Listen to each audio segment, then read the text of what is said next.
Hello everyone, my name is Ajmeruddin और आज हम बात करेंगे द फार्मर्स बिल, किसान बिल के बारे में, जो कि जिसका पूरा नाम है the farmers empowerment and protection agreement on price assurance and farmer service bill 2020। Lok Sabha में ये पास हो चुका है और इसका कुछ विरोध भी चल रहा है। तो आइए सबसे पहले जानना ज़रूरी है कि ये फार्मर्स बिल है क्या।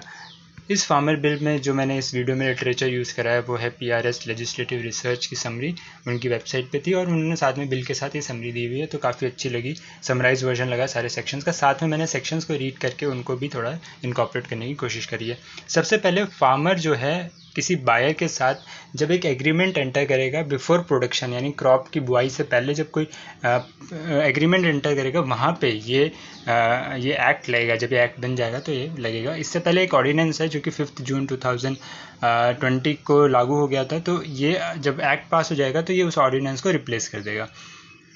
अब बात करते हैं यहाँ पे फार्मर यानी किसान और बायर जिसको इस एक्ट में एक स्पॉन्सर की तरह बोला गया है। तो वो कोई भी कंपनी, कोई भी इंडिविजुअल, कोई भी कोऑपरेटिव सोसाइटी वो हो सकती है जो कि किसान के साथ एग्रीमेंट एंटर करना चाहती है for purchase of farming produce, यानी कि जो किसान बुआई करेगा, जो खेती बाड़ी करेगा, जो वो खरीदेगी वो स्पॉन्सर्स होंगे और वो एंटर करेंगे एग्रीमेंट, कॉन्ट्रैक्ट करेंगे किसानों के साथ। इस फार्मिंग एग्रीमेंट जो है सेक्शन 2 क्लॉज जी में डिफ़ाइन किया गया है और यहाँ पे वो बताते हैं कि जो फार्मिंग एग्रीमेंट है वो किन के बीच में होगा। वो फार्मर और स्पॉन्सर के बीच में होगा। स्पॉन्सर्स यानी कि वो कंपनी, वो इंडिविजुअल जो भी फार्मर का गुड खरीदना चाहते हैं, सामान जो किस खेती बाड़ी खरीदना चाहते हैं। सपोज़ करो किसी कंपनी ने एंटर करा कि आप अपने खेत में जो है टमाटर उगाएं, तो हम आपसे टमाटर खरीदना चाहते हैं। जो वो कंपनी, वो इंडिविजुअल, पार्टनरशिप फर्म्स, कंपनीज, कोई भी लिमिटेड लायबिलिटी पार्टनरशिप भी यहाँ पे आ सकती हैं, किसान के साथ एग्रीमेंट कर सकती हैं। और साथ में एग्रीमेंट इन दो के बीच में होगा, फार्मर या स्पॉन्सर, या फिर फार्मर, स्पॉन्सर और एक इंटरमीडिएरी यहाँ पे दिया गया है जिसे हम एग्रीगेटर भी कह सकते हैं। कि एग्रीगेटर ऐसा होगा कि बड़े बड़े कंपनीज जो होती हैं, बड़े बड़े कॉर्पोरेट होते हैं, वो एक एग्रीगेटर थोड़ा आसानी के लिए हर एक इंडिविजुअल फार्मर के साथ वो टाई अप ना करके एक एग्रीगेटर के साथ मिल के टाई अप करें। तो और वो एग्रीगेटर मल्टीपल फार्मर के साथ जो है जुड़ा हुआ होगा, उनको क्वालिटी कैसी मेंटेन करनी है वो सब चीज़ें बताएगा, उन सबसे सप्लाई ऑफ गुड्स लेगा और जो है स्पॉन्सर को वापस डिलीवर कर देगा। तो एक एग्रीगेटर के साथ भी, मतलब उसको भी इन्वॉल्व कर सकते हैं, एक थर्ड पार्टी को भी इन्वॉल्व कर सकते हैं, ऐसा यहाँ पे लिखा गया है।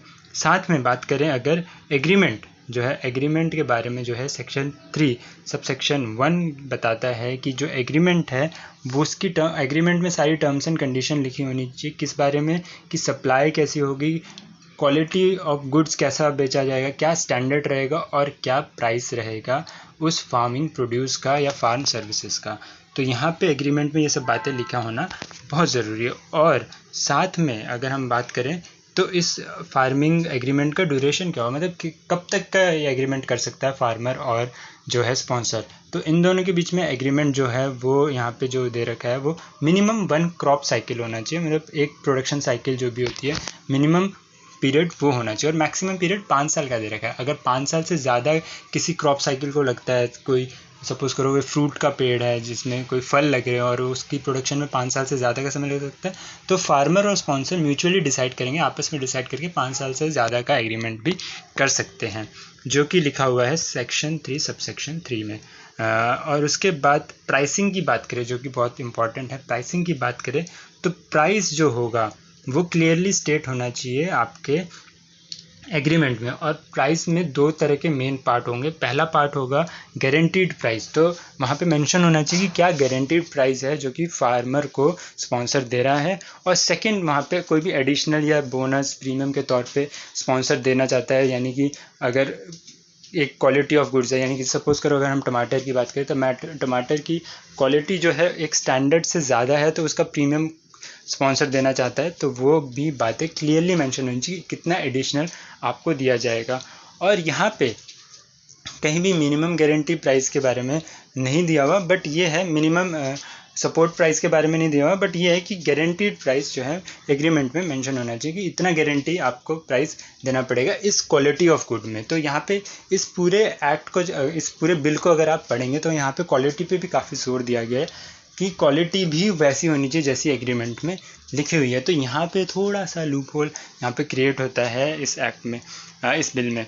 अब बात करें कि प्राइसिंग को कहाँ कहाँ से लिंक करा जा सकता है, तो एग्रीमेंट में क्लियरली मेंशन होने से सबसे पहले गारंटीड प्राइस और एडिशनल प्राइस, साथ में इसको लिंक कर सकते हैं एपीएमसी मार्केट और सब्सिट्यूट कोई भी बेंचमार्क सेट किया जाए उससे लिंक किया जा सकता है। ये सारी बातें सेक्शन 5 में लिखी हुई है।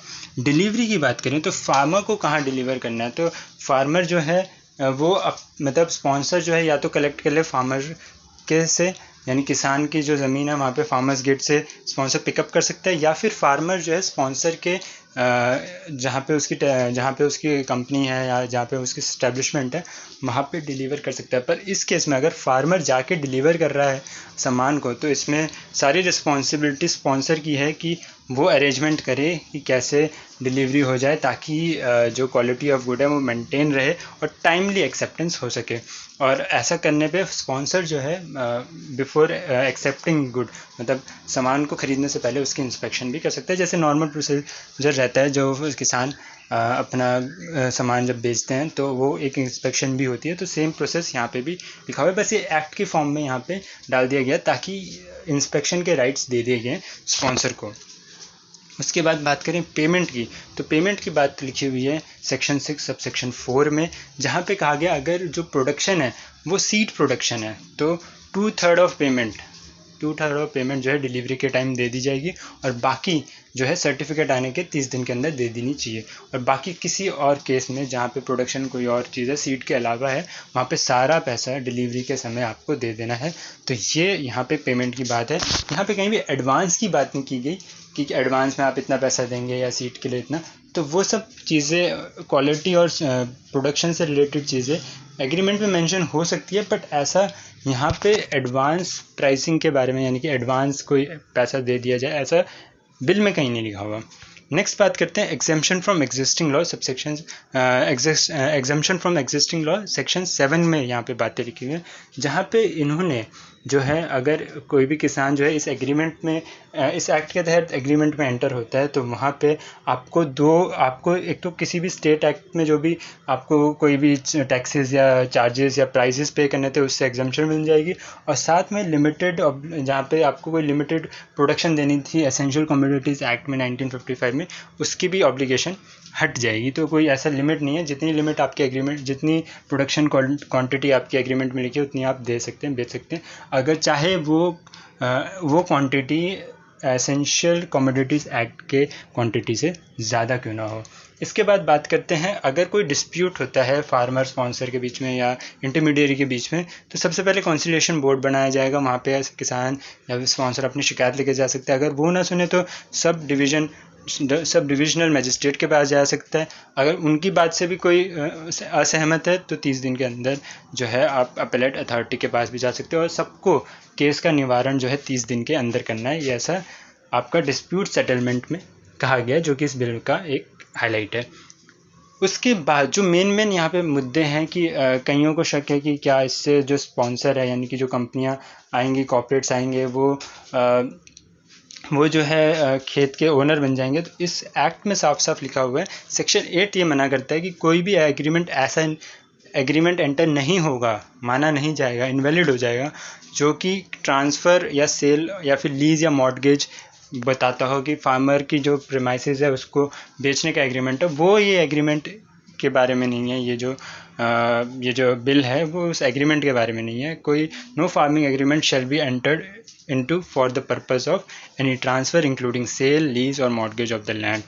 और अगर यहाँ पे अगर किसान को कुछ प्रोडक्शन करनी है और उसके लिए स्पॉन्सर यानी कि कंपनियों ने कोई प्रोडक्शन प्लांट या फिर परमानेंट स्ट्रक्चर वहाँ पे लगा दिया कि ये एक स्ट्रक्चर है, तो उसको वो किसान की सहमति से लगेगा, और जब एग्रीमेंट पीरियड ख़त्म हो जाएगा तो वो same condition as it is condition में लाने की रिस्पॉन्सिबिलिटी स्पॉन्सर की होगी, अपने खर्चे पे लगाएगा, किसान से पैसे नहीं लेगा।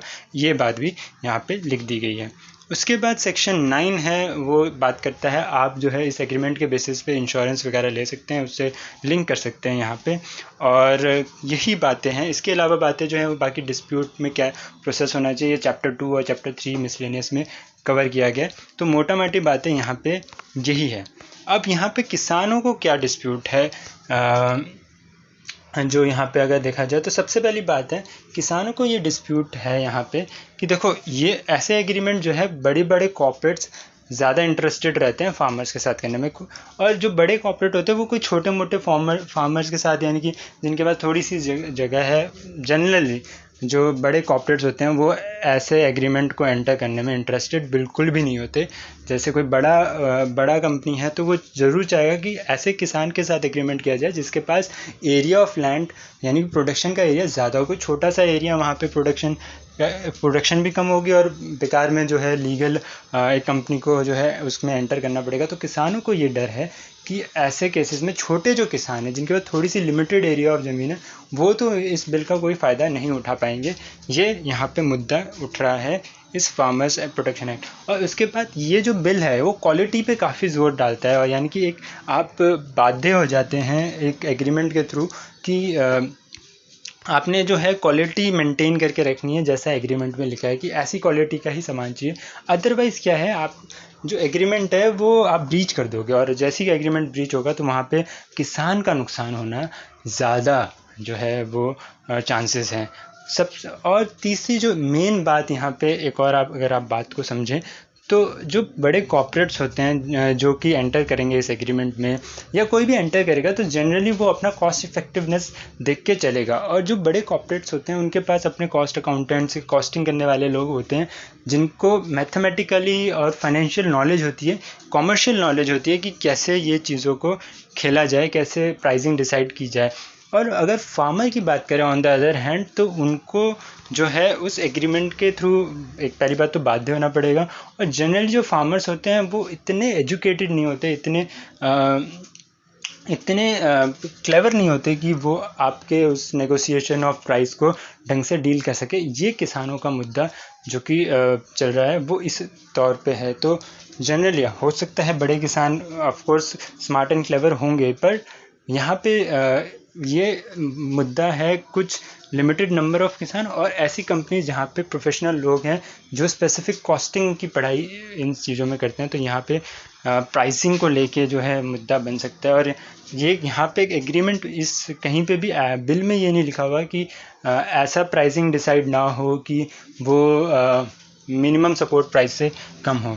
तो अगर ये पॉइंट और डाल देते तो ये चार चांद लग जाते इस बिल में, क्योंकि अगर आप एमएसपी का पॉइंट और यहाँ पे डाल देते, मिनिमम सपोर्ट प्राइस किसी भी स्टेट से उससे कम की प्राइसिंग एग्रीमेंट में ना हो, तो यहाँ पे एक बढ़िया बात हो जाती। इससे क्या है, एक कॉन्फिडेंस बिल्डअप हो जाता है फार्मर्स को लेके। तो इसके साथ साथ दो और बिल हैं जो कि आए हुए हैं और ऑर्डिनेंस को रिप्लेस करेंगे जो कि जून में लाए गए थे। तो थैंक यू वेरी मच। और आपकी क्या व्यूज़ हैं आप कमेंट बॉक्स पर ज़रूर बताइए।